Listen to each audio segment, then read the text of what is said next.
Good morning students. प्यारे बच्चों, हिंदी की कक्षा में आप सभी का स्वागत है। हम लोग भक्तिकाल के राम भक्त शाखा के शिरोमणि कवि गोस्वामी तुलसीदास जी को पढ़ रहे हैं, जिसमें से उनके दो रचनाओं के अंतर्गत रामचरितमानस से भरत महिमा और कवितावली से अलंका दहन हम लोगों ने पढ़ा। आगे उनकी तीसरी रचना है गीतावली।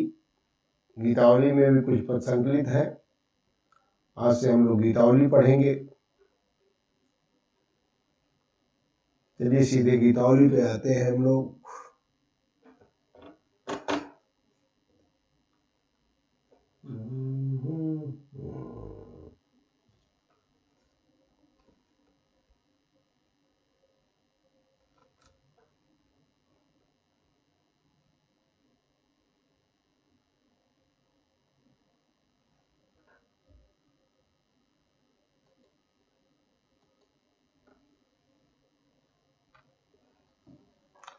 गीतावली, पहला पद। जो पै हो मातु मते माहुई हो, तो जननी जग में या मुख की कहाँ कालिमा धुई हो। क्यों हो आज होत सुच सपथन, कौन मानी है साची। महिमा मृगी कौन सुकृति की, खल बच बिस्कन बाची। गहिन जात रचना काहू की, कहो जाय जोई सूझे। दीन बंधु कारुण सिंधु बिन, कौन हिये की बूझे। तुलसी राम वियोग विषम विकल नारी नर भारी। भरत सने सुधा सींचे सब, भय ते समय सुखारी। जो पै हो मात मते माहुई हो। पद पे आने से पूर्व पहले इसकी थोड़ी सी भूमिका समझना आवश्यक है। आप लोग जैसा कि जानते हैं कि कैकेयी के कारण राम को वनवास मिला। उन्होंने राजा दशरथ से दो वरदान मांगे। एक से भरत को राज सिंहासन, दूसरे से राम को 14 वर्ष का वनवास। तो कैकेयी के कारण राम को वनवास मिला। वे सीता और लक्ष्मण सहित वन को प्रस्थान कर गए। तीनों लोग वनगमन कर जाते हैं। इस घटना के बाद, क्योंकि भरत शत्रुघ्न के साथ ननिहाल में रहते हैं, इस घटना के बाद भरत अयोध्या वापस आते हैं। उन्हें सारे कुचक्र का पता चलता है और सारी घटनाएं उनकी माता कैकेयी के कुचक्र के कारण घटी, यह जानकर उन्हें बहुत पश्चाताप हुआ। उनको पता चला कि माता कैकेयी के कुचक्र के कारण ही सब कुछ हुआ। वे माता कौशल्या के पास गए और निवेदन किया कि इस घटना चक्र में वे किसी भी प्रकार से उनका संबंध नहीं है, अर्थात इस घटना चक्र में वे किसी प्रकार से संबद्ध नहीं है, उनका इससे कोई मतलब नहीं, कोई सरोकार नहीं। माता कौशल्या से निवेदन कर रहे हैं कि जो पै हो मातु मते माहुई हो। यहाँ कठिन शब्द जो है उनको देख लीजिए। मात माने माता, मते माने राय, उनके विचार का, मत का। मह माने मेरा। तो जननी, जननी माने माता, या तो जननी जग में या मुख की कहाँ कालिमा धोइयो धोना, धो पाऊंगा। क्यों हो आज होत सुच सपथन। सुच माने पवित्र, सत्य, सपथन माने शपथ। कौन मानी है साची। महिमा मृगी कौन सुकृति की, खल बच बिस्खन बाची। खल माने दुष्ट, बच माने वाणी, बिसिक माने बाण, बाची माने बचा। गहि ने जात, गहि माने होता है पकड़ना, रसना माने जीवा, वाणी। दीन बंधु कारुण सिंधु बिन, कौन हिये की बूझे, तुलसी राम वियोग विषम विकल, नार नर भारी, भरत सने सुधा सींचे, सुधा मने अमृत ते समय सुखारी। चलिए आइए सीधे पद पर इसकी व्याख्या देखते हैं। जो पै हौ मात मते मा हुई हूं। भरत कौशल्या से कहते हैं कि हे माता, इस घटना चक्र में मेरा तनिक भी यदि हाथ रहा हो, इस घटना चक्र में मेरा तनिक भी यदि हाथ रहा हो तो जो पै हौ मात मते मा हुई हो। ये भी मेरी मां ने जो किया कैकेयी कि कुचक्र में मेरा, इस घटना चक्र में मेरा अगर थोड़ा भी लेश मात्र भी मेरी राय रही हो, मेरा मत रहा हो, तो मैं संसार में तो जननी जग में या मुख की कहां कालिमा धुई हूं। तो हे माता, मैं संसार में इस मुख की कलंक कालिमा कहां जाकर धो पाऊंगा। मेरे मुखड़े पे जो कलंक रूपी कालिमा लगी है,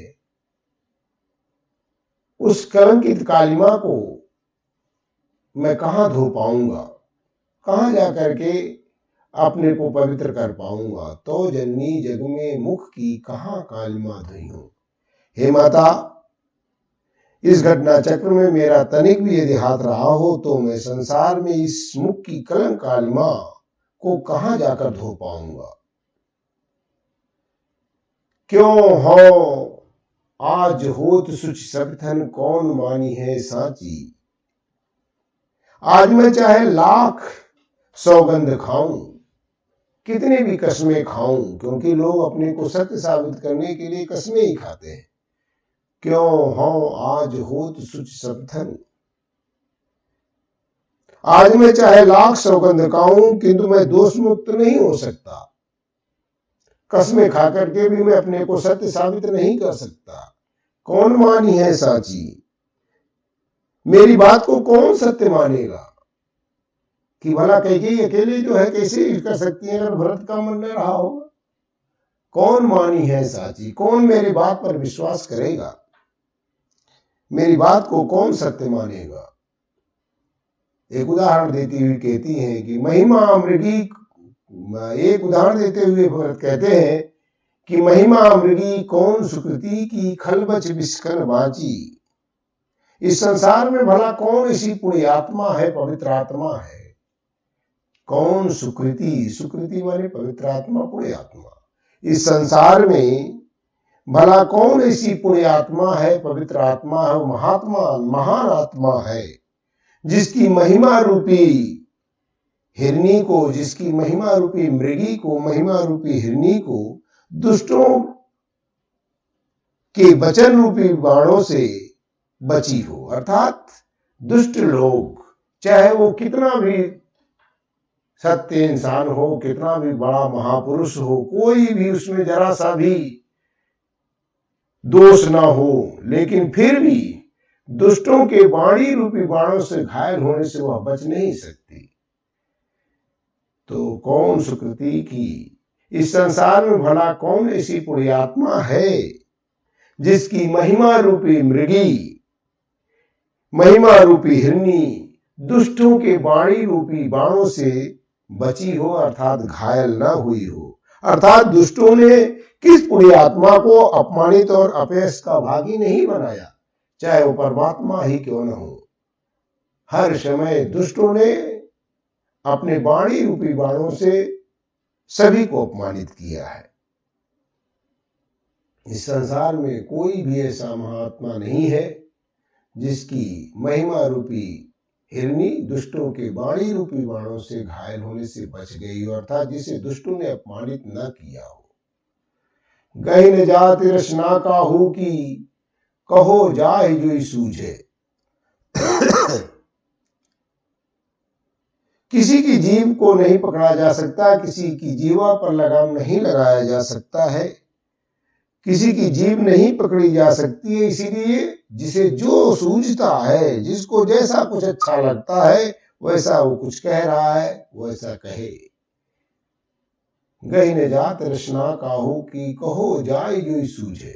जिसको जो कुछ अच्छा लगता है, जो उचित प्रतीत होता है, वह कहने के लिए स्वतंत्र है, क्योंकि अभिव्यक्ति की जो स्वतंत्रता है वो किसी के ऊपर लगाम नहीं लगा जा सकता, किसी की अभिव्यक्ति की स्वतंत्रता को बाधित नहीं किया जा सकता, किसी को जीवा पर लगाम नहीं लगाया जा सकता है, जीवा पर रोक नहीं लगाया जा सकता, कुछ भी कहने से रोका नहीं जा सकता। दीन बंधु कारुण सिंधु बिंदु कौन हिये की बूझे। करुणा सागर दीन बंधु अर्थात प्रभु श्री राम के बिना मेरे हृदय की बात को कौन समझ पाएगा। दीन बंधु कारुण सिंधु बिंदु कौन हिये की बूझे, हिये हृदय की, मेरे हृदय की सच्चाई को श्री राम के अतिरिक्त भला कौन समझ पाएगा। करुणा के सागर दीन बंधु श्री राम के अतिरिक्त मेरे हृदय की व्यथा को, मेरे हृदय की सच्चाई को भला कौन बूझ पाएगा, कौन समझ पाएगा। तुलसी राम वियोग विषम विष विकल नारी नर भारी। तुलसीदास जी कहते हैं कि राम के वियोग रूपी कठिन विष से जब सब नर नारी व्याकुल हो रहे थे, नर भारी। तुलसीदास जी कहते हैं कि राम के वियोग रूपी कठिन विष से, कठिन जहर से, कठिन दुख से जब सब नर नारी व्याकुल हो रहे थे, उस समय भरत सने सुधा सींचे सब, तेहि समय भये तेहि समय सुखारी। उस समय भरत द्वारा प्रेम रूपी अमृत से सींचे जाने पर सबको बड़ी शांति मिली। अर्थात जब सब लोग इतने दुखी थे, उस समय भरत की इस प्रकार की अमृतमयी वाणी को सुनकर के सभी लोगों के मन को शांति प्राप्त हुई, सब लोगों के मन को थोड़ा सा जो है सुखद महसूस हुआ कि भरत निर्दोष है, भरत का इसमें कोई दोष नहीं। अगला पद है, मेरो सब पुरुषार्थ थाको, विपति बटावन बंद बाहु बिन का करो भरोसो काको। सुन सुग्रीव साचो मोह पर फेरो बदन विधाता, ऐसे समर संकट हो तजो लखन सो भ्राता। गिर कानन जई है शाखा मृग, हौ पुन अनुज संघाती। होई है कहा विभीषण की गत, रही सोच भरी छाती। तुलसी सुन प्रभु वचन भालु कवि सकल विकल ही हारे। जामवंत हनुमंत बोले तब अवसर जान प्रचारे। मेरो सब पुरुषार्थ थाको। चूंकि गीतावली से केवल 3 पद लिए गए हैं, तीनों का प्रसंग अलग अलग है। पहला के प्रसंग आप लोगों ने पढ़ा कि किस प्रकार से भरत जो है जब वापस आते हैं तो माता कौशल्या से अपने हृदय की बात को कहते हैं। दूसरा दृश्य है जब रावण से युद्ध हो रहा है और रावण से युद्ध होते समय लक्ष्मण को शक्ति लग गई है, और लक्ष्मण शक्ति लगने के बाद लक्ष्मण मूर्छित होकर पड़े हुए हैं और उनको अपनी गोद में लेकर राम विलाप कर रहे हैं और कह रहे हैं कि मेरो सब पुरुषार्थ थाको। इन पंक्तियों में लंका युद्ध के समय लक्ष्मण के मेघनाद शक्ति लग जाने पर, मेघनाद द्वारा जो शक्ति चलाई गई उसके लग जाने पर श्री राम के विलाप और उनकी मार्मिक दशा का सुंदर चित्रण हुआ है। मेरो सब पुरुषार्थ थाको। श्री राम एक सामान्य व्यक्ति के समान विलाप करते हुए कह रहे हैं। वैसे तो मर्यादा पुरुषोत्तम श्री राम है, लेकिन उन्हें जो आदर्श उपस्थित किया है, आदर्श प्रस्तुत किया है, वो एक साधारण मानव की तरह। तो श्री राम एक सामान्य व्यक्ति के समान विलाप करते हुए उपस्थित जनों के समक्ष कहते हैं कि मेरो सब पुरुषार्थ थाको, मेरा संपूर्ण पुरुषार्थ थक चुका है।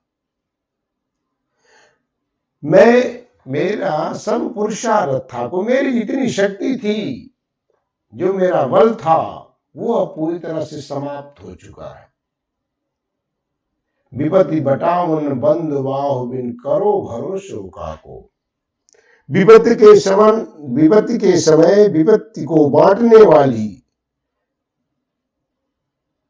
भाई रूपी भुजा लक्ष्मण के बिना अब मैं किसका विश्वास करूं। विपत्ति बटावन बंद बाहु बिन करो भरोसो काको। भाई एक भुजा के समान माना जाता है, तो विपत्ति को, दुख को, कष्ट को बांटने वाली भुजा के समान भुजा रूपी लक्ष्मण के बिना अब मैं किसका विश्वास करूं। इस समय युद्ध सिर पर है और आज मैंने इस विपत्ति संकट की घड़ी में अपने भाई रूपी भुजा को मैंने खो दिया है। अब मैं किस पर विश्वास करूं, करूं भरोसो काको, किस पर मैं विश्वास करूं। सुन सुग्रीव साचो मोह पर फेरो बदन विधाता। सुग्रीव को संबोधित करते हुए कहते हैं कि हे सुग्रीव सुनो, मैं सच कहता हूं कि मुझसे विधाता ने मुंह फेर लिया है।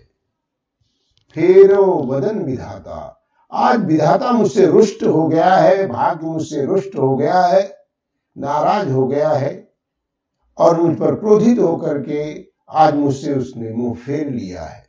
हे सुग्रीव सुनो, मैं सच कहता हूं कि मुझसे विधाता ने मुंह फेर लिया है। आज मेरा विधाता मुझसे रुष्ट हो गया है। ऐसे समय समर संकट में हो तजो लखन सो भ्राता। इसलिए इस विपत्ति के समय में, जबकि युद्ध का संकट उपस्थित है, इस युद्ध की घड़ी में मैंने लक्ष्मण जैसे भाई को खो दिया है। अब क्या होगा। गिरि कानन जई है शाखा मृग, हौ पुनि अनुज संघाती। हे सुग्रीव अब क्या होगा। कह रहे गिरि कानन, गिर माने पर्वत, कानन माने वन, जई है शाखा मृग। शाखा मृग माने शाखा पर रहने वाले पशु अर्थात बानर। ऐसी संकट की घड़ी में लक्ष्मण को मैं खो देता हूं तो सब बानर तो वनों और पर्वतों को वापस चले जाएंगे। गिरि कानन जई है शाखा मृग, बानर भालू जितने हैं, हमारी सेना के लोग सभी, ये सब तो पर्वतों और वनों को वापस लौट जाएंगे। हौ पुनि अनुज संघाती, और मैं भी अपने भाई का साथी बन जाऊंगा, अर्थात मैं भी अपने भाई के साथ ही अपने प्राणों को त्याग दूंगा। यदि लक्ष्मण नहीं रहेंगे तो मैं भी जीवन धारण नहीं कर पाऊंगा, मैं भी अपने जीवन को समाप्त कर दूंगा। हौ पुन अनुज संघाती, मैं अनुज का संघाती माने साथी बन करके मैं भी मृत्यु को गले लगा लूंगा, मेरी भी मृत्यु हो जाएगी। वही है कहा विभीषण की गति रही सोच भर छाती। यह सोचकर मेरी छाती भर आती है,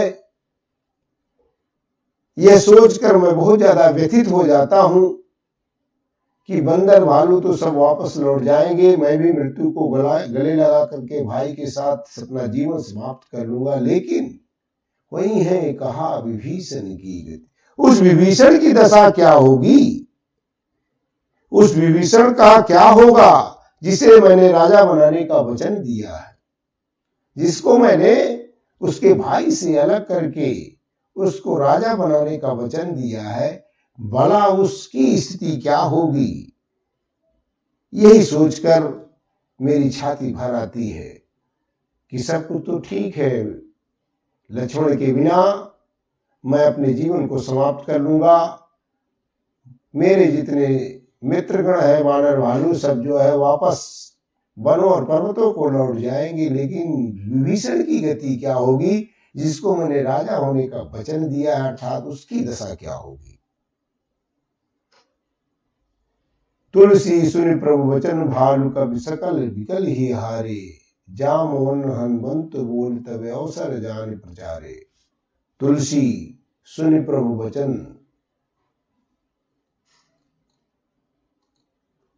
तुलसीदास जी कहते हैं कि प्रभु श्री राम के करुण वचनों को सुनकर के सारे भालू बानर हृदय से दुखी हो गए। सुनी प्रभु वचन कपि सकल विकल ही हारे, सब व्याकुल होकर के दुखी हो गए। सारे भालू बानर राम के इस प्रकार के वचनों को सुनकर के अत्यंत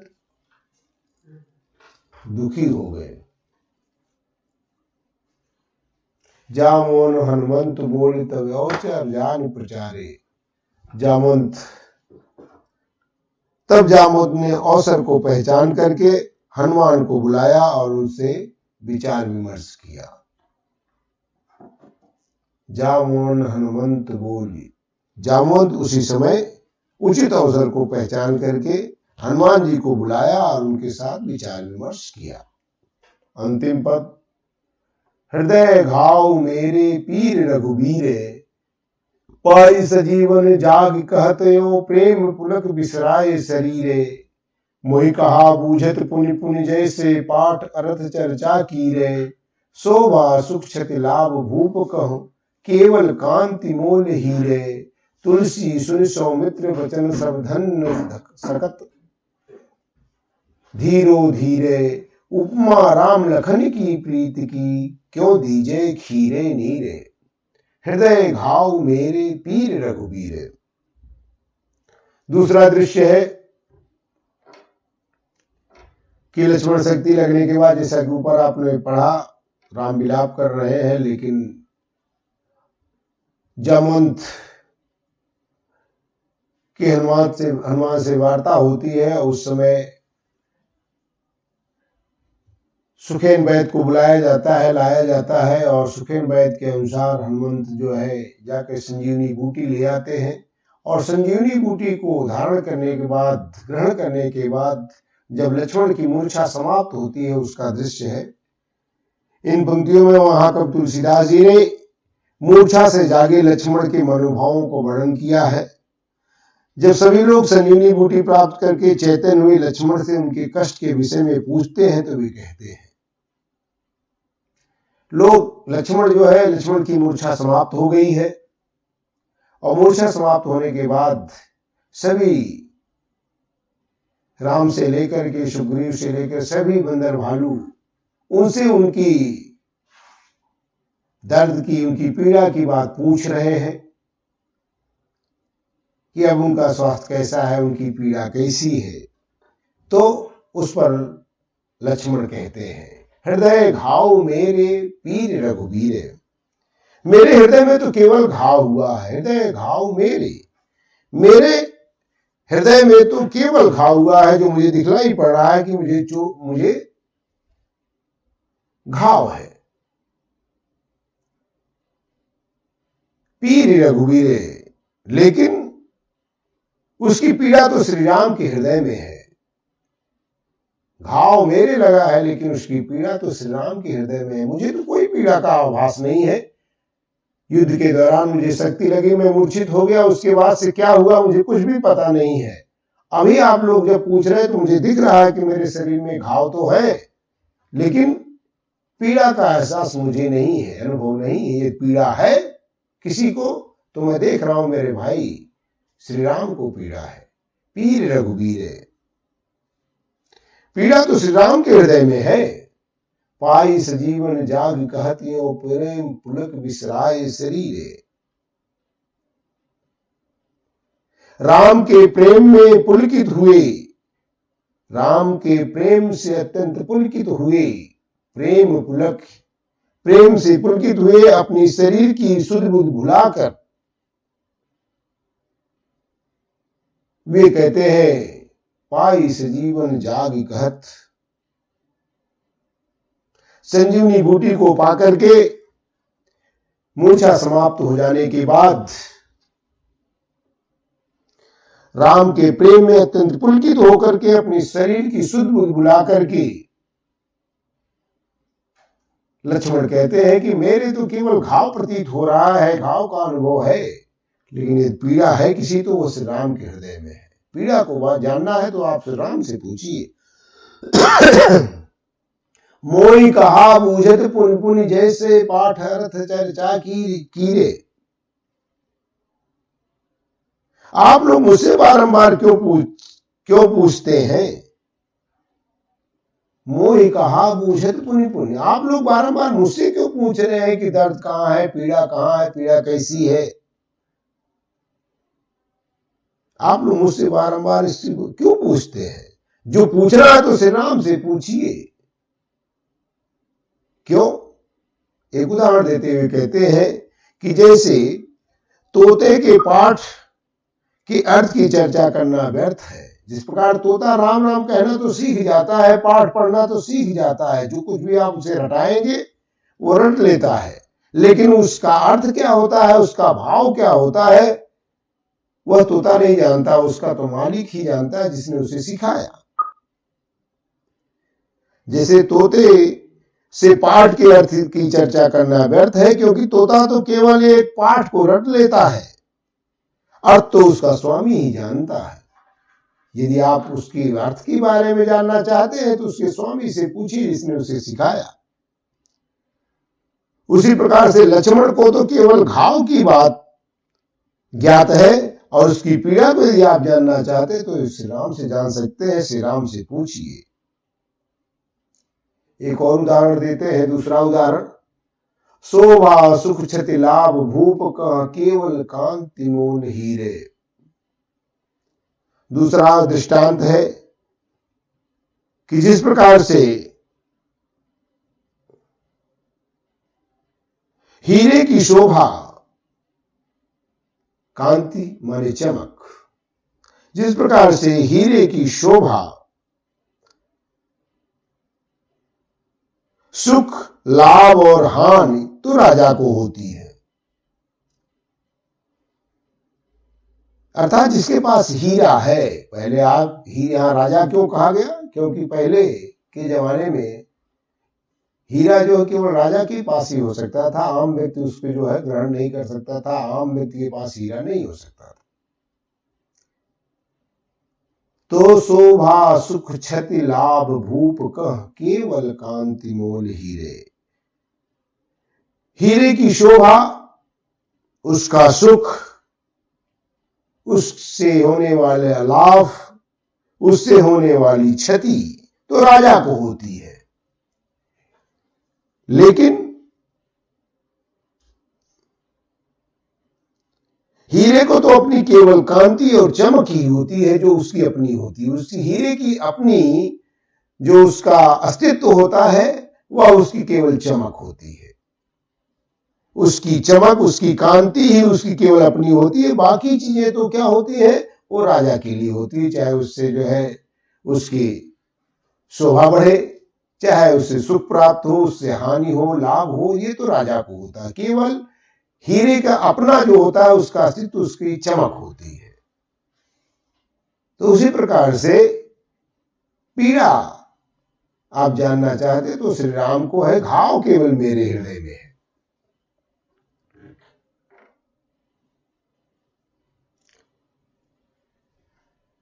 तुलसी सुनि सौमित्र बचन सब धनि न सकत धीरो धीरे। तुलसीदास जी कहते हैं कि सुमित्रा के पुत्र लक्ष्मण, सौमित्र माने सुमित्रानंदन अर्थात लक्ष्मण, तुलसीदास जी कहते हैं सुमित्रानंदन लक्ष्मण की बात को सुनकर के स्वयं धैर्य भी धन न धर सब धन न सकत धीरो धीरे, धैर्य भी जो है धैर्य धारण नहीं कर सकता, अर्थात धैर्य की भी सीमा, धैर्य का भी धैर्य टूट जाता है। तुलसीदास जी कहते हैं सुमित्रानंदन लक्ष्मण की इस बात को सुनकर के स्वयं धैर्य धारण नहीं कर सकता, अर्थात स्वयं धैर्य का भी धैर्य टूट जाता है। उपमा राम लखन की प्रीत की क्यों दीजे खीरे नीरे।